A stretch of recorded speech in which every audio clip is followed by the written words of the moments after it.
जिस महीने की पूर्णिमा तिथि नक्षत्र से युक्त होती है, उस नक्षत्र के आधार पर ही उस महीने का नामकरण किया जाता है। चूँकि मार्गशीर्ष महीने की पूर्णिमा मृगशिरा नक्षत्र से युक्त होती है, इसलिए इस माह को मार्गशीर्ष कहा जाता है। इसके अलावा इसे मकसर, मंगसिर, अगहन, अग्रहायण आदि नामों से भी जाना जाता है। ये पूरा मास बड़ा ही पवित्र माना गया है। इसकी महिमा स्वयं श्री कृष्ण भगवान ने गीता में बताई है।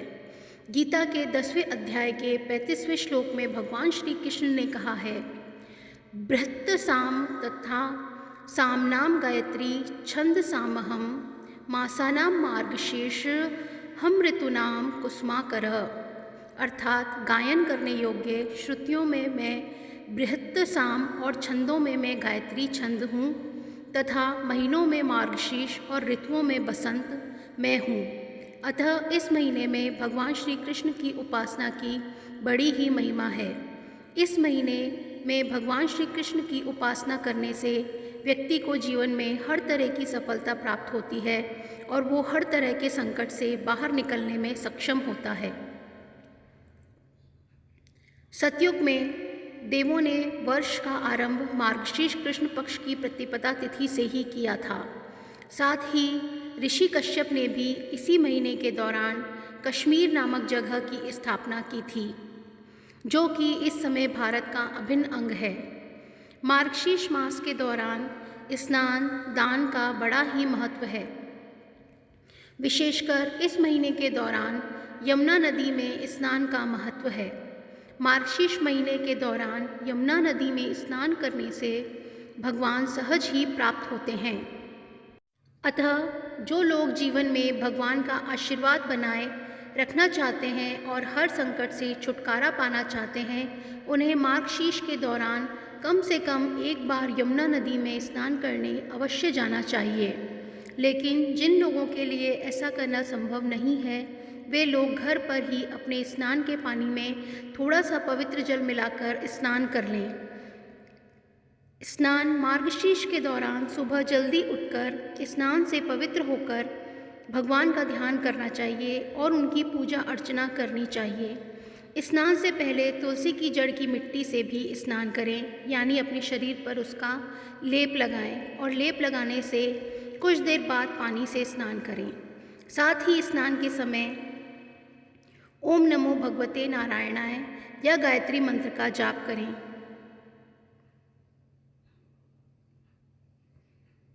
दान। इस मौसम में शीतलहर आरंभ हो जाती है, अतः गर्म कपड़े, कंबल, मौसमी फल, शैया, भोजन और अन्नदान का विशेष महत्व है। साथ ही इस माह में पूजा संबंधी सामग्री जैसे आसन, तुलसी माला, चंदन, पूजा की प्रतिमा, मोरपंख, जल कलश, आचमनी, पीतांबर, दीपक आदि का दान शुभ माना गया है।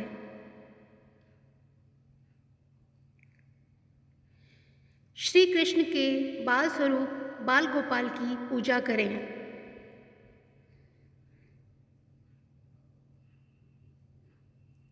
इस माह में श्री कृष्ण के बाल स्वरूप बाल गोपाल की विशेष पूजा करें। पूजा में रोज सुबह भगवान को स्नान कराएं, दक्षिणावर्ती शंख से अभिषेक करें, तुलसी के साथ भोग लगाएं, पीले चमकीले वस्त्र अर्पित करें, कृम कृष्णाय नमः मंत्र का जाप करें। श्री कृष्ण की जन्मस्थली मथुरा की यात्रा करने की परंपरा भी है। मथुरा के पास ही गोकुल, वृंदावन, गोवर्धन पर्वत की भी यात्रा की जा सकती है। मथुरा में यमुना नदी में स्नान करें।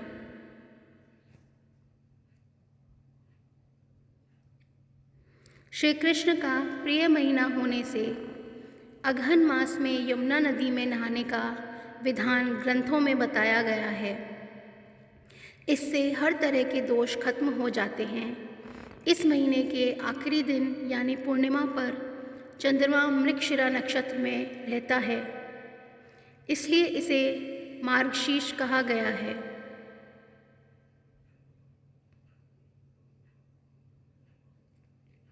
अगहन मास की दोनों एकादशी खास अगहन महीने में कृष्ण पक्ष की 11वीं तिथि को उत्पन्ना एकादशी कहते हैं।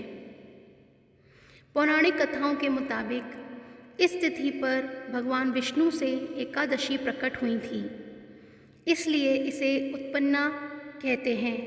वहीं शुक्ल पक्ष की एकादशी को मोक्ष देने वाली होती है। पुराणों के मुताबिक इस तिथि पर भगवान कृष्ण ने अर्जुन को गीता सुनाई थी, इसलिए गीता जयंती इसी तिथि पर मनाते हैं।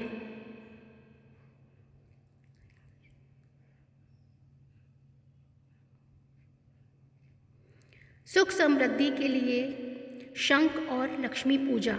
इस महीने में शंख पूजा करने की परंपरा है। अगहन मास में किसी भी शंख को श्री कृष्ण का पांचजन्य शंख मानकर उसकी पूजा की जाती है। इससे कृष्ण प्रसन्न होते हैं। साथ ही इस महीने देवी लक्ष्मी की भी पूजा करनी चाहिए।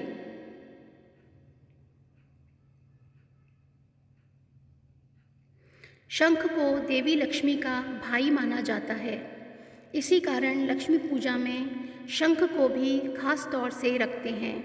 लक्ष्मी जी और शंख पूजा करने से सुख समृद्धि बढ़ती है। इस महीने हर दिन श्री कृष्ण की बाल स्वरूप में पूजा करनी चाहिए।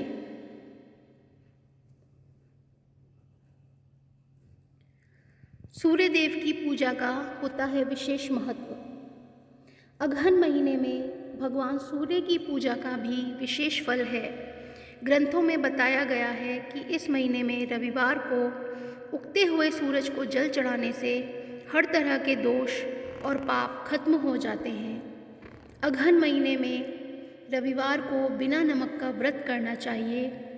ऐसा करने से कुंडली में ग्रह नक्षत्रों के अशुभ फल में कमी आती है।